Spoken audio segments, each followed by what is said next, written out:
حسن صاحب اب دوسرا جو آج کا ایک اہم ڈیولپمنٹ ہوئی وہ 9 مئی کے کیس کے حوالے سے ہوئی، اور D G I S P R ہی کی اگر ہم بات کریں تو ان کا 9 مئی کے حوالے سے بھی ایک بڑا تفصیلی ڈیٹیلڈ آپ لوگوں کے ساتھ بات چیت ہوئی، اور وہ بھی ہم نے خبروں میں پڑھا کہ وہ کہتے ہیں کہ بھئی جو حق ہے وہ قائم رہتا ہے اور باطل مٹ جاتا ہے، اور انہوں نے یہ بھی کہا کہ بھئی 9 مئی ہمارا مقدمہ نہیں ہے، صرف قوم کا مقدمہ ہے۔ لیکن دوسری طرف ہم نے یہ بھی دیکھا کہ جو اب وہی بات ہے کہ اب اس کے حوالے سے آپ کا راوی جو ہے وہ کہہ کیا رہا ہے اس وقت؟ چین لکھ رہا ہے، سزائیں لکھ رہا ہے، ضمانتیں لکھ رہا ہے، کیا لکھ رہا ہے؟ کیونکہ ضمانتوں کا معاملہ بھی سائملٹینیسلی ساتھ ساتھ چل رہا ہے، اور گوہر خان صاحب البتہ یہ کہہ رہے ہیں کہ ہم فرشتے نہیں ہیں۔ تو گوہر خان صاحب کا یہ انٹرسٹنگ ایک آیا اسٹیٹمنٹ، لیکن دوسری طرف جسٹس یحییٰ افریدی صاحب نے اسی شخص کو کہ جس کو ماسٹر مائنڈ کہتے ہیں اسی کو آج 8 مقدموں میں ضمانتیں دے دیں۔ آپ دیکھیں، آپ نے کافی چیزیں مکس کر دی ہیں۔ دیکھیں، ایک حق اور باطل کی بات تو ڈی جی صاحب نے جو کی تھی وہ طلبہ سے خطاب میں اور انڈیا کے کانٹیکسٹ میں بات کی تھی، اور مارکہ حق کے حوالے سے بات کر رہے تھے، اور انہوں نے اسلامی کی جو جنگ بدر تھی، جنگ بدر کا بھی تذکرہ کیا تھا، اور انہوں نے کہا تھا کہ وہ حق اور باطل کی جنگ تھی۔ تو وہ اس طریقے سے انہوں نے کہا جی کہ ہم بھی جو ہے نا وہ بدری فوج ہیں اپنے بارے میں، اور ہندوستان کا جو تقابلی جائزہ لے رہے تھے کہ وہ کفار اس وقت جو ہے وہ 313 مسلمان تھے اور 1000 سے زیادہ جو ہے وہ کفار تھے، تو وہ پھر بھی ساز و سامان بھی زیادہ تھا، پھر بھی اللہ تعالیٰ نے مسلم فوج کو نصرت دی تھی۔ تو وہی بات انہوں نے اس سے کی، اور حق اور باطل کی بات انہوں نے اس تناظر میں کی تھی۔ جو بات آپ کر رہی ہیں کہ 9 مئی کے حوالے سے، انہوں نے یقین طور پر کہا کہ یہ مقدمہ پاک فوج کا نہیں، پاکستان کی قوم کا ہے، اور انہوں نے یہ بھی کہا کہ اس کے اندر تمام جو کردار ہیں، جو لوگ ملوث ہیں، ان کو آئین اور قانون کے مطابق سزا ملنی چاہیے۔ رہا سوال ان 8 مقدمات میں سپریم کورٹ سے ضمانتیں منظور ضمانتوں کا منظور ہونے کا، تو وہ تو اس سے پہلے ہو جانی چاہیے تھی۔ ہائی کورٹ کے لیول پر کم از کم جو ہے اس کو ضرور ہو جانا چاہیے تھا، کیونکہ 6 مقدمات میں تو ابھی تک چلان بھی جمع نہیں ہوا، اور جب چلان ہی نہیں آیا تو آپ کس طریقے سے ایک ایکیوز کو تقریباً 1 سال سے زائد عرصے سے جیل کے اندر رکھ سکتے ہیں؟ تو وہ انصاف کا قتل ہوتا اگر سپریم کورٹ یہ بیلز گرانٹ نہ کرتی۔ پہلی بات تو یہ ہے، اور یہ بالکل میرٹس کو ٹچ کیے بغیر صرف اسی کانٹیکس کے اندر انہوں نے بیل دے دی۔ اور دوسرا، کانسپریسی کے اوپر بھی ایک کنسسٹنٹ ویو ہے سپریم کورٹ کا اعجاز چودھری صاحب کے کیس میں اور حافظ فرت والے کیس میں، اور اسی کے تسلسل کے اندر عمران خان صاحب کو بھی اس کا فائدہ ہو چکا ہے، اور ملنا بھی چاہیے تھا۔ رہا سوال کہ کیا ضمانتوں کا موسم آ چکا ہے، تو ضمانتوں کا موسم بالکل تبھی ضمانتیں ملیں گی جن کیسز میں ضمانت بنتی ہوگی۔ جیسے 190 ملین پاؤنڈ کیس کے اندر عمران خان صاحب کی ضمانت نہیں بنتی، وہ 14 سال سینٹنس ہے۔ اس میں جو سلمان صدر صاحب کا دعویٰ ہے کہ جن کو ضمانت مل جائے گی، یہ بالکل جھوٹی امید اور آس دلا رہے ہیں اپنی پارٹی کو اور اپنے کلائنٹ کو۔ ہاں، بشرا بیگم کو کیا اس میں ضمانت مل سکتی ہے؟ جی مجھے بہت زیادہ امکانات اس میں ہیں، کیونکہ وہ 5 ایئر سینٹنس ہے، اور اس میں ان کے ضمانت ملنے کے امکانات بہت روشن ہیں، بہت روشن ہیں۔ بالکل ٹھیک ہے، ضمانت کے امکانات جو ہیں وہ بہت روشن ہیں۔ اطہر صاحب، آپ کو اب کیا لگ رہا ہے پی ٹی آئی کے لیے؟ آج انہوں نے خاصا سیلیبریٹ کیا ہے، ان کے لیے ایک لمحہ اطمینان تھا یقینی طور پہ آج، لیکن ابھی عشق کے امتحان اور بھی ہیں۔ آپ کو بھی لگتا ہے کہ ابھی عشق کے امتحان اور بھی ہیں، مقدمے اور ضمانتیں اور بھی ہیں، یا یہ اب سلسلہ چل پڑا ہے تو اب ضمانت کے بعد رہائی کا بھی بڑا معاملہ قریب قریب ہے؟ اور ساتھ مجھے یہ بتائیے کہ یہ جو اچکزئی صاحب والا جو پھینکا ہے، خان صاحب نے کارڈ پھینکا ہے، یہ اچکزئی صاحب کے اوپر آپ کو خان صاحب کا ٹیک زیادہ بہتر لگ رہا ہے جو وہ کہہ رہے ہیں کہ ان کو آپ اپوزیشن لیڈر بنائیں، یا آپ کو لگتا ہے کہ جو پارٹی کہہ رہی ہے کہ بھئی پارٹی کے اندر سے کوئی شخص ہونا چاہیے، وہ آپ کو صحیح لگ رہا ہے؟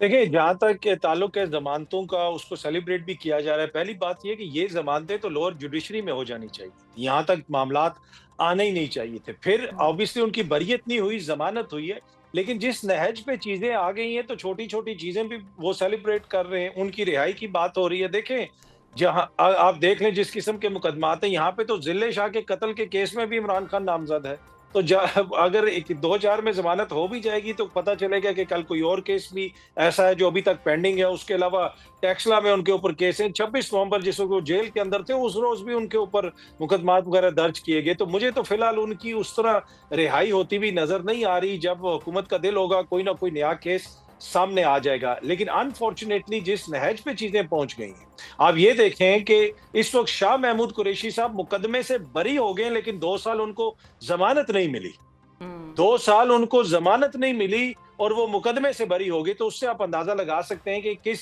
صورتحال کا سامنا ہے اس وقت پاکستان تحریک انصاف کو. جہاں تک یہ تعلق ہے کہ یہاں سے آگے تحریک انصاف کی پالیٹکس کس طرف جائے گی، اور آپ نے محمود خانہ چکزئی صاحب کا بھی ذکر کیا، میرے خیال میں عمران خان صاحب کا ایک اچھا اور صائب فیصلہ ہے اس وقت. اگر ان کا کوئی اپوزیشن لیڈر زیادہ بات کرتا ہے تو اس کے اوپر یا تو 9 مئی کا کیس کوئی سامنے آ جاتا ہے یا کوئی اور چیز سامنے آ جاتی ہے. محمود خانہ چکزئی پہ کم از کم وہ کوئی 9 مئی کا کیس تو نہیں بنا سکتے. اس طریقے سے محمود خانہ چکزئی صاحب کو پروسیکیوٹ بھی نہیں کیا جا سکتا جس طرح پاکستان تحریک انصاف کے تو بہت سارے ایم این اے حضرات لیکن جو ہیں ایک اور different پرابلم ہے یہاں پہ اطہر صاحب، یہاں پہ مسئلہ جی یہ جی ہے کہ رانا ثناء اللہ صاحب کہتے ہیں کہ آج تک پاکستان کی تاریخ میں ایسا نہیں ہوا کہ سب سے چھوٹی سیاسی جماعت جو پارلیمان میں ہو اس کا شخص جو ہے، اس کا کوئی نمائندہ جو ہے وہ اپوزیشن لیڈر بنے. جی. آپ نے آج تک پاکستان کی تاریخ میں ایسا دیکھا ہے کہ جو سب سے چھوٹی جماعت ہو اس کا وزیر اعظم بن جائے؟ تو مسئلہ یہ ہے کہ اگر رانا صاحب یہ کہتے ہیں تو باقی پی ٹی آئی والے تو یہ کہتے ہیں کہ یہ 17 سیٹوں پہ انہوں نے حکومت بنائی ہوئی، تو دونوں ایک دوسرے کے حوالے یہ سے تو آپ مختلف نے بیانات 17 دیتے ووٹوں رہتے والی ہیں. بات کر دی اطہر صاحب. جی جی، میں نے یہی کہہ رہا ہوں نا کہ ہاں دونوں طرف سے ایک دوسرے پہ الزامات لگتے رہتے ہیں. ہمارا یا ادارے کا ان کے ساتھ وہ جسے کہتے ہیں نا رضامند ہونا کوئی ضروری نہیں ہے. تو مسئلہ یہ ہے کہ یہ تو سیاسی بات تو ایک دوسرے کے خلاف ہوتی رہتی ہے، لیکن اچکزئی صاحب جو ہیں اینڈ آف دا ڈے ایک سیاسی اتحادی ہیں، پاکستان تحریک ٹھیک ہے. انصاف کے ان کا ایک سٹانس ہے. اور ویسے یہ بات بھی میں آپ کو بتا دوں کہ تحریک انصاف کے اندر سے کچھ لوگ اس کی کافی زیادہ مخالفت بھی کر رہے ہیں. اچھا، وہ کیا مخالفت اس بات کی بھی کر رہے ہیں؟ آپ کی کیا خبریں ہیں؟ کوئکلی یہ بتائیے، پھر میں حسن کی طرف بھی جاتی ہوں. کہ جو بوائیکاٹ ہے ضمنی انتخابات کا، عمران خان نے تو پہلے بڑی کلیئر سٹیٹمنٹ دی تھی کہ بوائیکاٹ کرنا چاہیے، اب کہا جا رہا ہے کہ سیاسی کمیٹی فیصلہ کرے گی. اس کے حوالے سے آپ کی کیا اطلاعات ہیں پی ٹی آئی کے اندر کے سورسز سے؟ دیکھیں اس میں یہ ہے کہ خان صاحب کو بھی یہ چیز بھی کنوے کی گئی ہے کہ بہت سارے جو ہمارے حلقے ہیں جہاں پہ نااہلیاں ہو سکتی ہیں وہ خیبر پختونخوا کے ہیں. وہاں پہ تو اپنی حکومت ہے، وہاں پہ ہم دھاندلی نہیں ہونے دیں گے. جس طرح ابھی عمر ایوب صاحب کا حلقہ ہے، اسی طریقے سے جو خیبر پختونخوا کے ایم پی ایز ہیں، اگر ان میں سے 10-12 کو نااہل کر دیا جاتا ہے اور وہاں پہ ہم الیکشن نہیں لڑتے اور یہ لوگ بغیر اس طرح منتخب ہو کے آ جاتے ہیں مخالفین، تو ہمارے لیے مسائل ہو سکتے ہیں. تو اس کے بعد پھر یہ فیصلہ کیا گیا کہ جی اگر خیبر پختونخوا کے حلقوں میں الیکشن لڑنا ہے تو پھر جو پنجاب یا سندھ یا دیگر جگہوں سے حلقے خالی ہوں گے وہاں پہ بھی پھر ضمنی انتخابات میں حصہ لیا جائے گا. یہ تو پھر پی ٹی آئی کو بھول گیا ہے کہ وہ گستاسب صاحب جو ہیں وہ کس علاقے کے تھے، کون سے صوبے کے تھے، اور ان کی سیٹ جو ہے وہ جب ہارے تھے تو وہ جیتے جیتے کیسے ہار گئے اور ان کی سیٹ کون جیت گیا. نواز شریف صاحب کے مقابلے پہ تھے مانسیرا میں شہزادہ گستاسب. اطہر صاحب آپ کو بھی یاد ہوگا میرا خیال ہے کہ خیر، لیکن یہ تو پی ٹی آئی والے اب دیکھیں اپنا فیصلہ اس کریں وقت پی ٹی آئی کی حکومت نہیں تھی نا وہاں پہ، ابھی تو دیکھیں نا پی ٹی آئی کی حکومت ہے خیبر پختونخوا میں. ہاں یہ اب بالکل صحیح ہے. حسن آپ بتائیے محمود اچکزئی صاحب کے حوالے سے آپ کی کیا اطلاعات ہیں کہ کیا ہو رہا ہے پی ٹی آئی میں، اور آپ کو ویسے یہ فیصلہ کیسا لگا؟ دیکھیں پی ٹی آئی جو اس وقت جماعت ہے بطور جماعت، وہ عمران خان صاحب کے فیصلوں سے ڈسٹنس کرتی ہوئی دکھائی دے رہی ہے، اور کرنا بھی چاہیے. جی عمران خان صاحب اس وقت نااہل ہیں، عدالت سے سزا یافتہ مجرم ہیں، اور سپریم کورٹ کے فیصلے کی روشنی میں وہ پاکستان کی سیاست میں حصہ نہیں لے سکتے. اسی لیے ایک کنوکٹ شخص کو سپریم کورٹ پارٹی عہدہ رکھنے کی بھی اجازت نہیں دیتی. لیکن یہ تو قائد بات ہو ہوگی جاتا ہے جی نا پھر تھیوریٹیکل. وہ تو قائد ہو جاتا ہے پھر. یہ تھیوریٹیکل بات کر رہا ہوں. ہاں اب ہاں پریکٹیکل بات ہے. اب پریکٹیکل بات یہ ہے کہ وہ کیوں ہو رہے ہیں، کیونکہ ان کے انٹرسٹ جو ہیں وہ کانفلکٹ ہو جاتے ہیں اگر وہ عمران خان صاحب کی بات مانیں.